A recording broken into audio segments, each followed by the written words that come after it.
امریکہ میں تعلیم حاصل کرنے گئے ہندوستانی طالب علم ساکت سرینواسیا کے لاپتہ ہونے کی خبر سامنے آئی۔ پولیس نے اسے تلاش کرنے کے لیے لوگوں سے مدد طلب کی ہے۔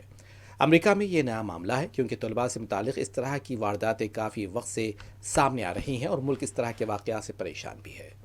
22 سالہ ساکت کو آخری بار برکلے کے پہاڑیوں میں جھیل کے قریب دیکھا گیا تھا۔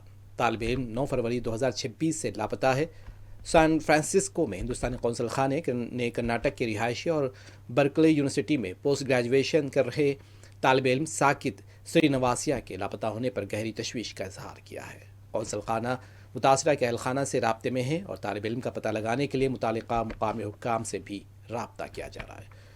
سوشل میڈیا ایکس پر ایک پوسٹ میں بتایا گیا ہے کہ قونصلیٹ جنرل طالب علم کے اہل خانہ سے رابطے میں ہے اور اسے تلاش کرنے کے لیے متعلقہ مقامی حکام سے رابطہ کیا جا رہا ہے۔ اس بیچ پولیس بھی لگاتار طالب علم کی تلاش میں مصروف ہے۔